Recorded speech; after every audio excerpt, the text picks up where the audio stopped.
Now that you're getting the hang of 1D kinematics motions that's horizontal, so we're talking maybe you running down a track during the 100-meter dash, maybe this is you accelerating from a stoplight, you riding a sailboat across a lake.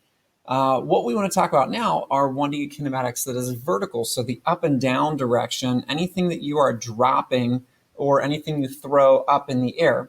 So what affects these falling objects? There are two different things that affect them. The first one we'll say is gravity. So if you were to go jumping off of a high dive, then what's going to pull you towards the center of the earth? That's going to be gravity. If you lift up a kickball and you drop it, the reason that it drops or falls is because of the force of attraction between the kickball and the earth. Now, the second thing we would say that affects it is air friction. Air friction acts against it, so it's keeping it from accelerating at its maximum potential. And what we'll say in this lower level physics is that we are going to ignore air friction, just pretend that air friction doesn't exist. Is it there? Yes. Does it affect the data? Yes. But for what we're doing, we're just going to say, the math is kind of tricky on that. It's a little hard. We're not going to look at it for now. In upper level physics, you'll look at it. So whenever we talk about falling objects and we're only looking at gravity, it's a special term that we would called free fall. So it's only when we consider gravity to be acting on an object. Now, there was a gentleman by the name of Galileo Galilei. He lived in the late 1600s. He was just a predecessor to Newton. So when he was older, Newton was younger. And what he did was he experimented with objects falling off of the Leaning Tower of Pisa and also did ramps. So even with this Leaning Tower of Pisa, he would stand up here and he would drop two different objects off of the top of that.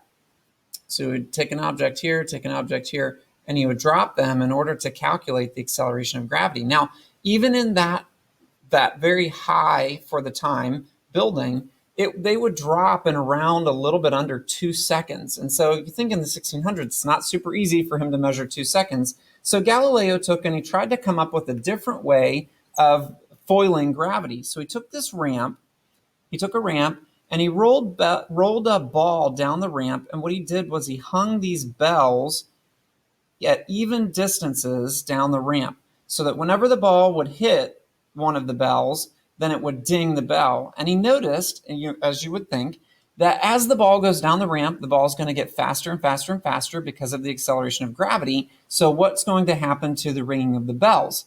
He hears the ding, ding, ding, ding, ding, ding, ding, ding. So the rings get really closer and closer together. And he says, well, that's interesting. So it's changing how fast it's going. What if I take the same ramp and instead of putting the bells equidistant, I put it so that they ring at equal times? And so he gets to the point where he's like, okay, here's ding, ding, and then maybe this one's a little bit closer, this one's a little bit closer, this bell is a little bit even closer, and he gets a ding, ding, ding, ding, ding, so that they all ring at the same amount of time. And from there, he started to talk about what is acceleration, and if I have an object that's dropping, so if I come back to this whole idea of the Leaning Tower of Pisa over here, how can I calculate that acceleration of gravity?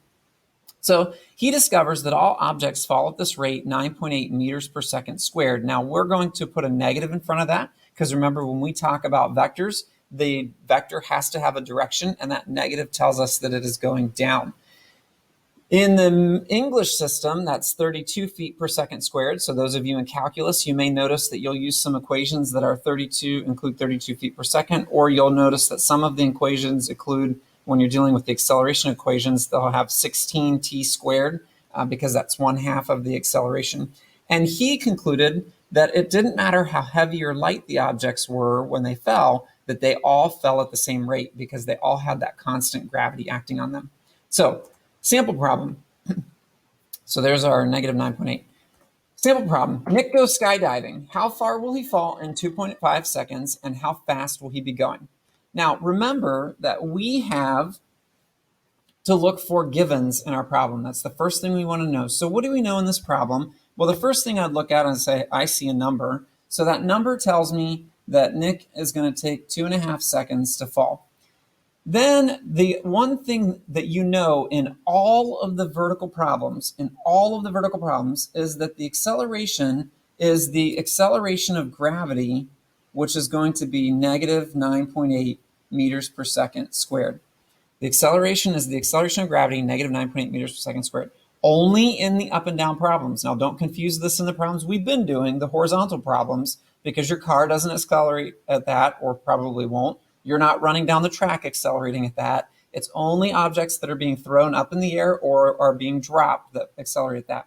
Now, remember, we have to know 3 givens in order to solve these kinematic equations. So the other thing we look at as well, do I know the initial velocity, the final velocity, or the displacement that he had? And since, a couple of ways I can look at this, since this is how fast will he be going, this is going to be the final velocity, right? This is how far will he fall, that's going to be the position, which means that I have to know the initial velocity.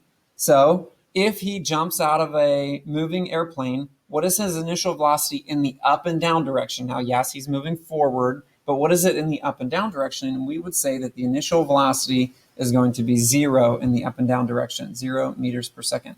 So for part A, what we're going to do is we're going to take an equation then that is including, if I'm looking for how far, what equation has these 4 variables in it, or you could say which one does not have the final velocity.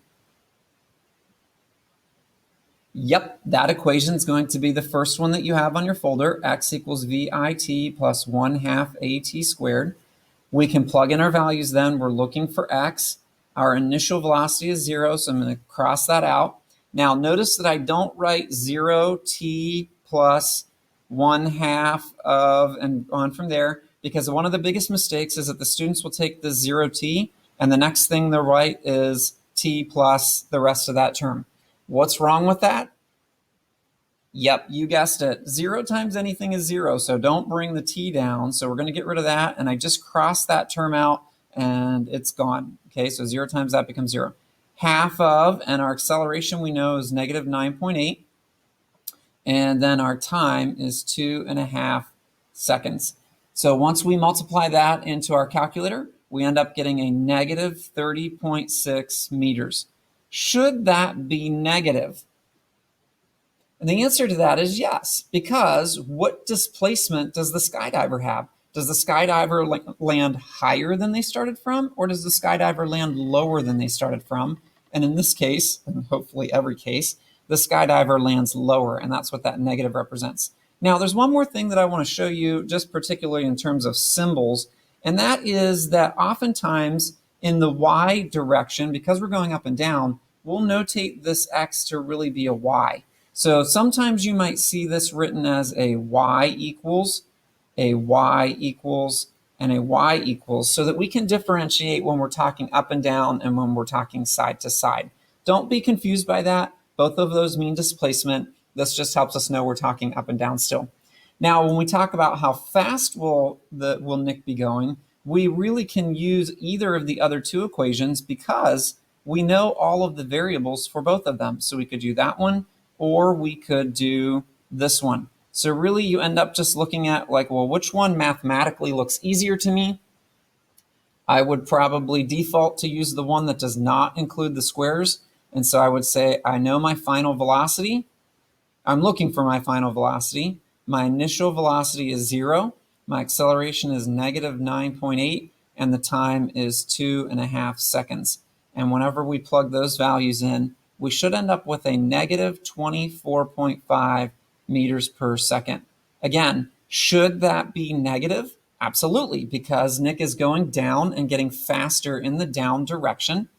If we plug this into this equation, so we could do VF squared is equal to 0 times 2 times a negative 9.8 times a negative 30.6. Now, notice that if we had not remembered to make our displacement negative, we would have ended up with a negative under the radical sign or under the square root sign, which means you would look at that and go, oh, something should have been negative that I didn't make negative. And that also is a way to double check that you are including your negatives properly.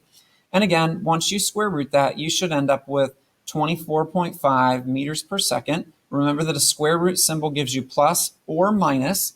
So you have to be responsible to look at the problem and when you do the square root and say, hey, Nick is going down, which means that Nick's velocity has to be a minus 24.5 meters per second.